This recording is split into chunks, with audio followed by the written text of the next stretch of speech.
পঞ্চগড়ে করতোয়া নদীর ব্রিজের নিচে অবৈধ বালু উত্তোলনের দায়ে এক ব্যক্তিকে ভ্রাম্যমাণ আদালত 50,000 টাকা জরিমানা করেছে।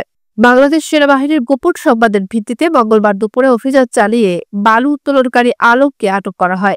এরপর আদালতের বিচারক সুবীর শাহ বালু বহাল ও মাটি ব্যবস্থাপনা আইন 2010-এর 4/150 ধারায় জরিমানার আদেশ দেন। পঞ্চগড় আর্মি ক্যাম্পের ক্যাম্প কমান্ডার মেজর মোহাম্মদ মেহেদী পিয়াস জয় বলেন, অবৈধ বালু উত্তোলন প্রতিরোধে অভিযান চলমান থাকবে এবং জনস্বার্থে সেনাবাহিনীর সব কাজ অব্যাহত রাখবে।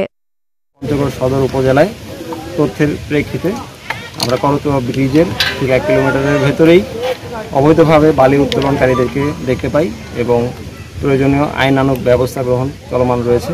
আমরা অভিযোগের প্রেক্ষিতে উক্ত এলাকাতে আসি এবং জানতে পারি যে এখানে অবৈধভাবে শর্ত ভঙ্গ করে এই করতোয়া ব্রিজের 1 কিলোমিটারের ভেতর থেকেই অবৈধভাবে বালি উত্তোলন করা হচ্ছে।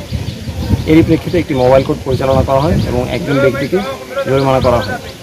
আমাদের এই ধরনের কার্যক্রম ভবিষ্যতে চলমান থাকবে এবং আপনাদেরকে আমার রিকোয়েস্ট থাকবে যেন আপনারা আমাদের সবাইকে এই ধরনের অপরাধমূলক কাজ থেকে বিরত থাকার জন্য আমাদেরকে তথ্য দিয়ে সহায়তা করবেন এবং আমরা অবশ্যই কার্যকরী ব্যবস্থা গ্রহণ করব।